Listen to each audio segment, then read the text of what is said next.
Selamat datang! Hari ini kita bakal bedah tuntas salah satu skill paling penting buat sukses di pasar digital Indonesia.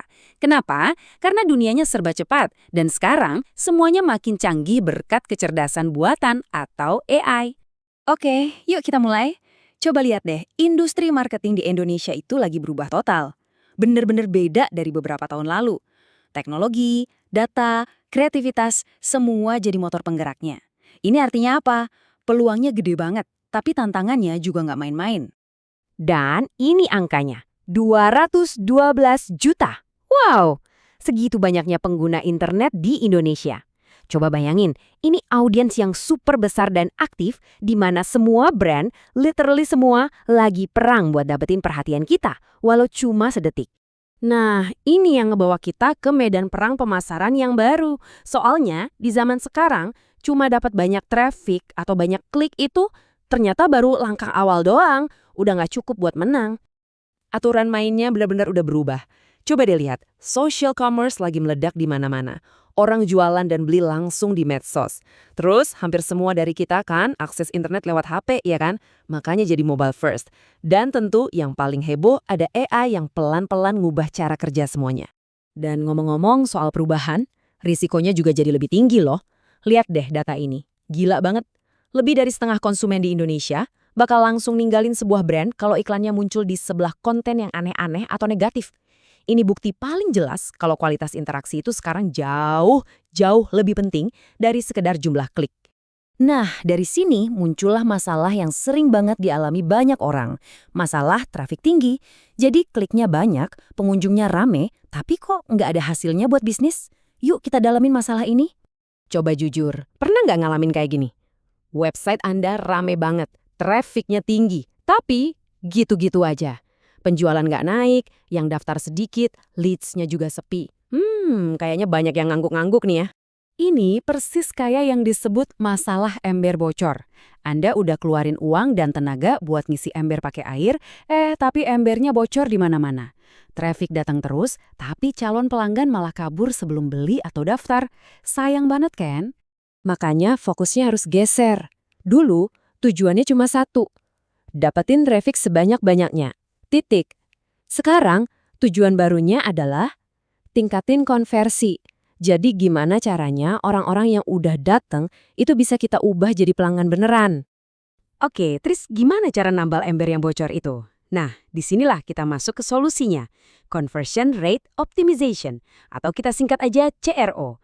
Ini adalah seninya menambal kebocoran itu, tapi pakai cara yang sistematis. Tapi sebelum kita lanjut, kita samain persepsi dulu ya. Apa itu conversion rate? Gampangnya gini, ini tuh persentase pengunjung yang ngelakuin apa yang kita mau. Misalnya, dari 100 orang yang masuk ke website, berapa orang sih yang akhirnya beneran beli atau beneran daftar? Nah, angka itulah conversion rate-nya. Dan dari situ, muncullah yang namanya Conversion Rate Optimization atau CRO. Penting banget buat dicatat, CRO ini bukan soal, kayaknya tombol ini warnanya ganti jadi merah bagus deh. Bukan, ini adalah proses yang terstruktur dan sistematis buat naikin angka persentase tadi. Kuncinya di situ, terstruktur. Terus CRO ini posisinya di mana sih dibanding strategi lain? Gini deh analoginya, gampang banget. Anggap aja SEO dan iklan itu tugasnya nyebar undangan dan bawa orang datang ke pesta Anda. Nah, CRO itu tugasnya jadi event organizer-nya. Dia yang mastiin pestanya seru, suasananya asik, biar tamu betah dan nggak cepet-cepet pulang. Sip, sekarang pertanyaannya, gimana cara prakteknya? Nah, ini bukan ilmu sihir kok. Ada kerangka kerjanya, ada 5 langkah simpel yang bisa diikuti siapa aja. Tapi sebelum kita bedah langkah-langkahnya, ada satu hal fundamental yang harus kita pegang. Filosofi intinya, CRO itu bukan ngira-ngira. Semua keputusan harus diambil berdasarkan data, bukan asumsi, bukan feeling doang. Oke, ini dia siklusnya. 1. Tentukan tujuan. Harus jelas mau ngapain. 2. Kumpulkan data. Lihat gimana sih kelakuan pengunjung di website kita. 3. Bentuk hipotesis. Dari data tadi kita bikin dugaan, kayaknya kalau kita ubah A, hasilnya bakal jadi B. 4. AB test. Uji hipotesis tadi, bandingin versi lama sama versi baru. 5. Yang paling penting, evaluasi dan ulangi.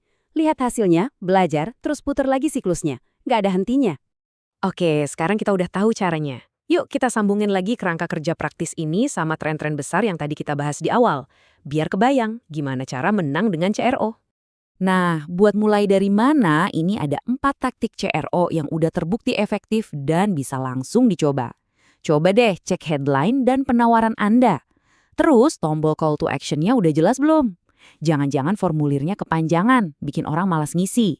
Dan yang terakhir, pakai social proof kayak testimoni atau ulasan. Contoh ya, kita balik lagi ke tren social commerce. Ingat kan tadi kita bahas soal live stream shopping yang lagi booming banget? Nah, prinsip CRO ini bisa banget dipakai di situ.